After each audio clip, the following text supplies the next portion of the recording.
يا شباب يلي لسه مبتدئ على اليوتيوب، سواء مبتدئ على اليوتيوب او قديم على اليوتيوب، فنصيحة مني بلاش ترفع الفيديو اكتر من مرة.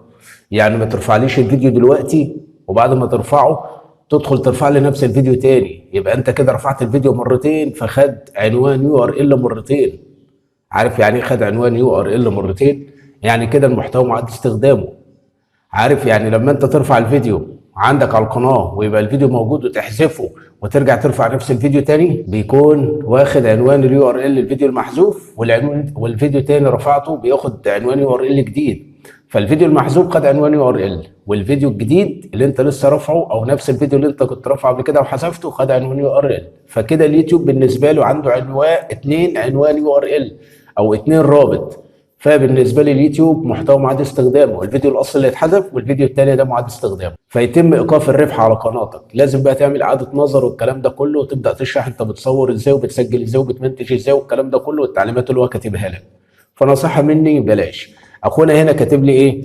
السلام عليكم اخي، عيد مبارك.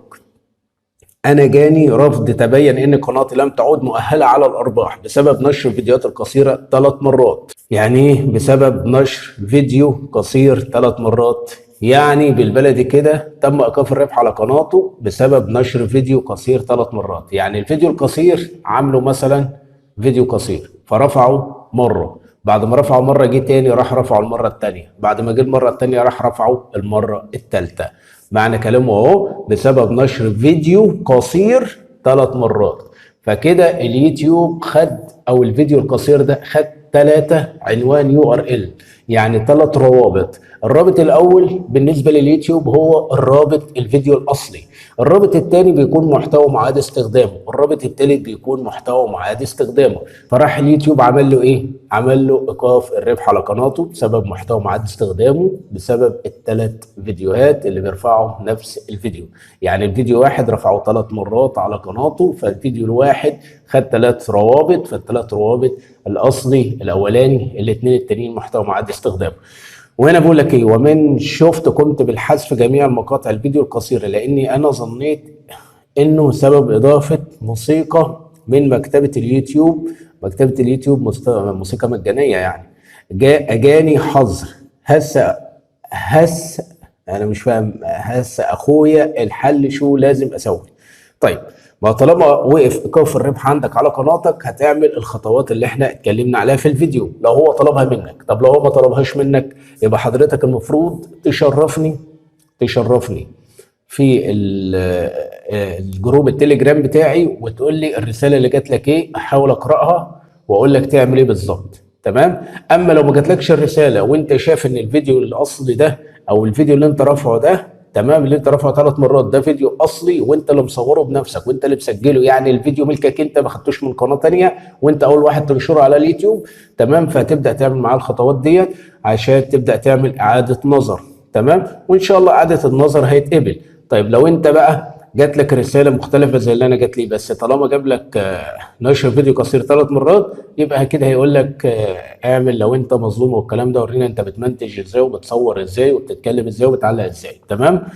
بس كده. فده نفس اللي جالي. يعني انا عندي قناه الجيمنج كنت ناشر فيها فيديوهات، في الفيديوهات دي انا حذفتها، فانا كانت عندي منها نسخه على جهاز الكمبيوتر.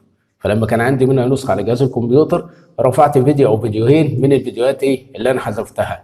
يعني انا مثلا كمثال، يعني عندي فيديوهين مثلا حذفتهم من القناه، تمام. فرجعت رفعت نفس الفيديوهين تاني، في نفس الفيديوهين دول كانوا الفيديوهين اللي اتحذفوا فيهم رابط، فيهم 2 رابط، يعني كل فيديو ليه رابط، تمام. فكل فيديو ليه رابط ده او كل فيديو ليه عنوان يو ار ال.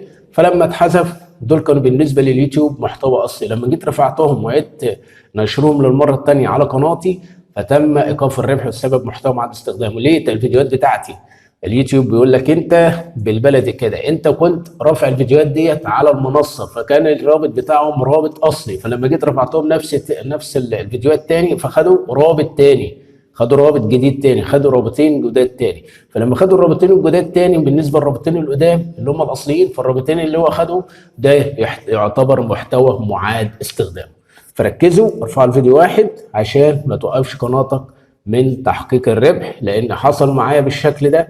كنت برفع الفيديو مره واتنين، في الفيديوهات اللي انا حذفتها، تمام، وكنت ممكن ارفع فيديو شورتس واجي ارفعه تاني والكلام ده. فلما عملت اعاده نظر الحمد لله قناتي رجعت للربح عشان ما تخسرش قناتك.